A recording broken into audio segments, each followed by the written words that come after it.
Archive X. A Woman Scorned by X. Stelmack. Julian's shoulders sagged as he trudged to the elevators of the aging skyscraper. It was late, nearly midnight, and though the streets outside pulsed with life, he just couldn't summon the energy to care. He'd spent the last 12 hours in his cheap, battered cubicle, slaving over a budget analysis no one would ever read. The promotion he'd been promised 2 years ago had never materialized, and here he was, stuck in his dead-end job, barely making enough to scrape by. Rent, bills, groceries. It was a constant juggling act. It was as if New York had become his personal prison, a relentless grind that offered nothing but stress and loneliness and despair. Anywhere but here? He muttered. Anywhere but this fucking shithole city. He hit the elevator button, glaring at the flashing overhead light as he waited. New York's dysfunction had seeped into everything, from the militarized subway to the crumbling sidewalks, to these creaky old elevators that reeked of stale coffee hadn't seen a proper serving in decades. Even here, he could swear he heard the distant rumble of the city's traffic, the honking horns, the voices of angry, bitter people, all part of the endless churn that never paused, never even gave anyone room to breathe. Fucking hate this place. Fucking hate it. The elevator arrived with a groan, the doors creaking open to reveal its empty and dimly lit compartment. Julian stepped inside and hit the button for the ground floor. The doors slid shut with an almost apologetic wheeze, and the elevator lurched into motion. He closed his eyes, leaning his head back against the wall. All he wanted was to grab an overpriced, under-alcoholic drink and numb himself a little to the passionate hatred he had for the place. New York had promised opportunity, excitement, a fresh start. What he'd gotten was a perpetual sinking feeling of defeat that had only deepened over time. The rent had skyrocketed, his career had stalled, and the city's problems, crime, filth, noise, and degeneracy, felt like a crushing weight upon his soul. Anywhere but this fucking place. He cursed to himself. Take me anywhere but fucking here. Suddenly, the elevator shuddered violently and ground to a halt.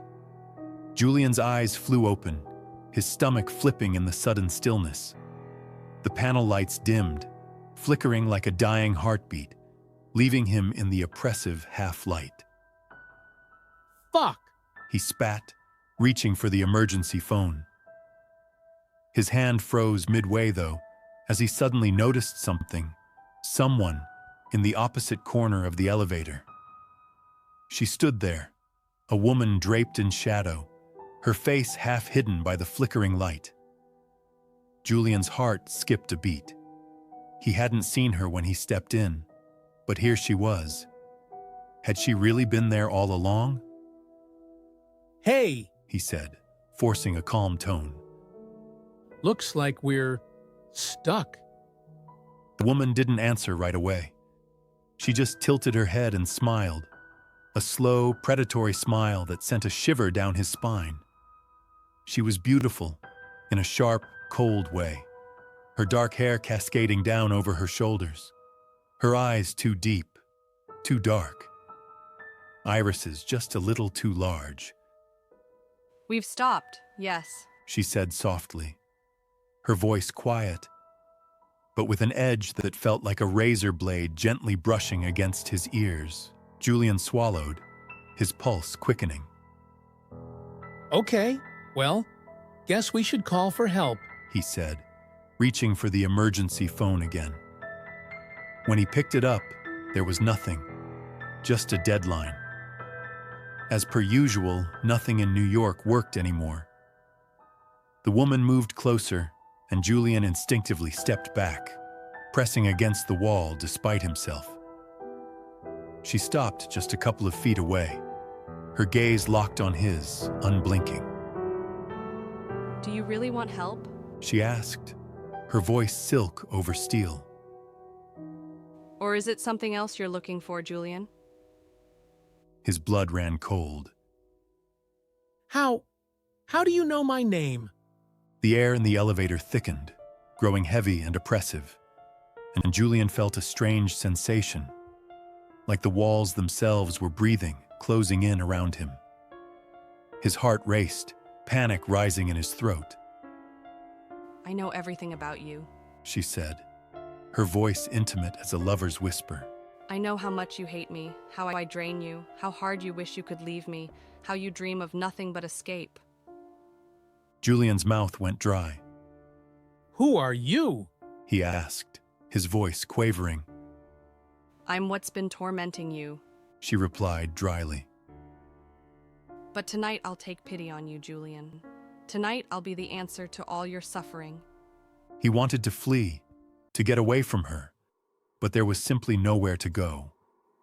Yet at the same time, her presence was intoxicating, a magnetic pull that enthralled him as much as it inspired fear. She reached out, cold fingers brushing his chest, and Julian gasped as a jolt of electricity surged through him. His skin burned where she touched, but it wasn't pain. It was something deeper, darker, a twisting, sickening pleasure that made his stomach churn even as he involuntarily hardened. You feel it, don't you? She whispered, her lips now just inches from his ear. The pull, the desire. Yet you've been resentful of me for so long. You hate me with every fiber of your being, yet you couldn't just move away. Julian's breath came in ragged gasps. His mind screamed for him to push back, to fight. But the sensation of her touch, cold and burning, was overwhelming. She was seductive and suffocating, alluring yet corrupted, exciting yet soul-crushing. His knees buckled and he slid to the floor, gasping for air.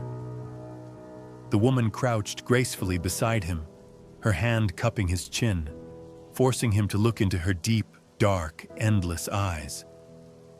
I take a little every day, Julian. That's something you've known from the first day you walked my streets. Yet you're the insufferable kind of man who feels entitled to everything, yet won't just move away when you don't get it. Instead, you sulk. You whine. So tonight, I'll give you that freedom you've been craving.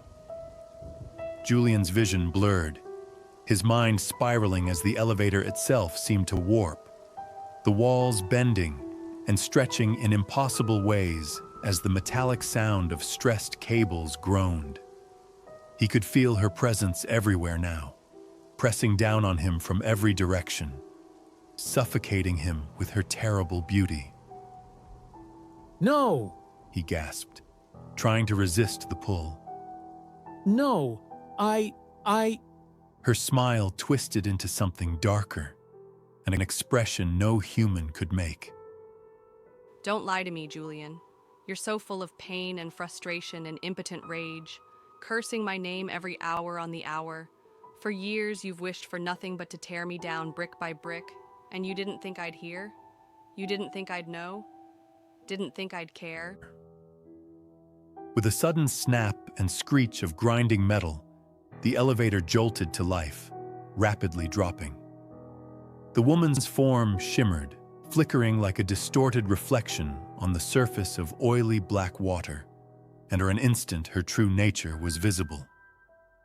Bloated maggots feeding on rotting garbage, screeching rats drowning in sewage, spasming bodies of dying addicts, tarnished glass and rusting steel, crumbling concrete and obscene graffiti, greed and corruption and perversion without end, soft and squirming and decaying yet jaggedly crystalline vampiric abomination too terrible to comprehend, simultaneously sucking the life from 8 million victims.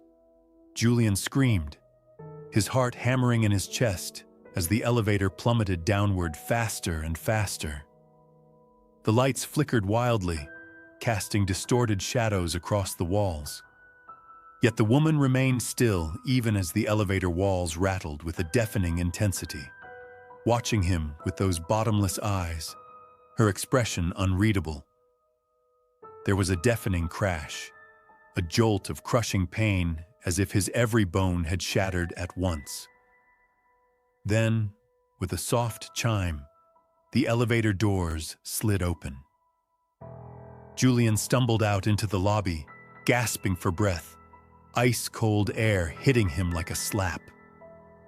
The marble-floored room was quiet, deserted, the familiar sights of the room offering him a fleeting sense of normalcy. But something was wrong. The street outside was quiet as the dead, the buildings that lined the sidewalk featureless, with neither doors nor windows to interrupt their blank facades. The sky above was dark, but not the comforting blackness of night. It was a swirling, oppressive void, filled with strange, distant stars that pulsed in an unnatural rhythm. Julian stepped forward, his legs weak beneath him. Everything was wrong. The place was deserted, the air thick with a crisp, frigid silence. The few streetlights casting long, distorted shadows across the pavement, their light flickering as though struggling to exist. He turned back toward the elevator, but its doors were shut tight, sealing him out. This was a place of darkness, of madness, a world of exile far more terrible than anything he could have imagined.